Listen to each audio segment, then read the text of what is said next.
Hey guys, welcome to day number 4. So today the focus is going to be our shoulders, specifically the front of the shoulder. Now this part of the body can get really tight when we do movements like push-ups or even burpees or anything that involves us pushing away.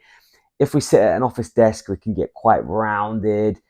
I know I definitely get like this too, and our shoulders start creeping in and in and in. So we want to try and open this area up. Not only does it help our breathing, but our posture, and just makes us feel much better about ourselves doing exercise. So let's get into some flexibility. Now the first one is definitely a movement you've all seen before, but we're going to do a tweak on it. You're going to grab your roller again, and we're going to do a puppy dog flow. Not a puppy dog flow, but a puppy dog stretch. So how this is going to work is we're going to just squeeze our fingers and our thumbs together so we create like this blade. Back of the hand is going to go on the roller. We're on our knees and we're going to slowly roll this out. And as I roll it out, I'm going to try and push my head as close to the floor as I can and then come back out. Now what I want you to try and achieve here is your lowest possible depth you can with your head and hold it. So for me, I can just about get my head to touch the floor with my arms nice and straight. Now, there might be a few issues here. If you don't have a foam roller that's long enough, what you can do is you can get 2 foam rollers and do the same thing, roll them out and perform that same exercise.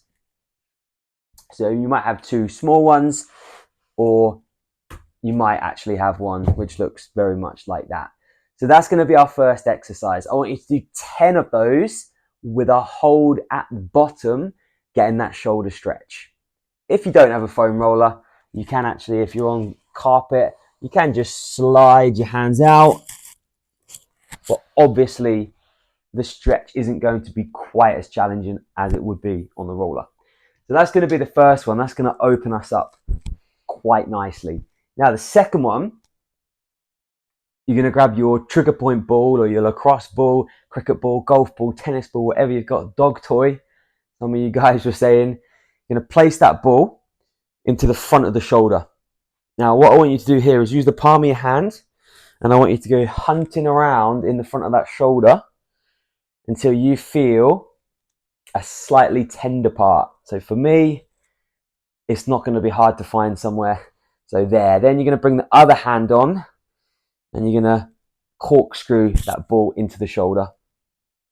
Now I do this one quite a lot, so I'm quite conditioned to this. So if you also do this and you want a bit of a challenge, you can lay on the floor so you get your body weight into the shoulder and work that ball in, or you can even come onto the wall, pin that ball into the wall, and actually, love that one, and work that ball into a few hot spots in your shoulder.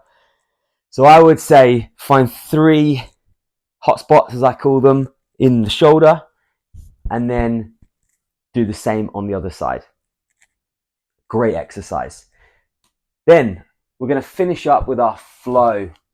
Now this is a modification of a swimmer. Now I know a lot of you have seen the swimmer before, but we're going to do a little bit of a different variation just to get a bit of a stretch. Now you've probably seen this one in core finishes, but here's a slight variation on it. You're going to lay on your front, start with our arms out, and we're going to keep our feet on the ground. From there, you're going to lift up, push my head down, bring my arms through,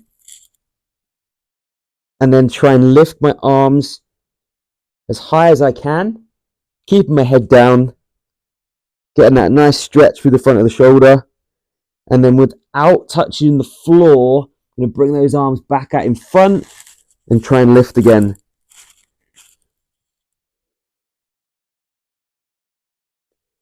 So it's a slow exercise. I'm not trying to rush this, and I'm keeping my head relaxed on the floor the whole time. I was just trying to keep it up there so I could talk. But really, really slow and controlled with that movement. if you do feel any pain in your shoulders or discomfort doing that, bring your arms around the outside as opposed to straight through. So make it a bigger movement like a snow angel. So there you go. That's day 4, shoulder focus. And I'll see you tomorrow for the last day, day 5.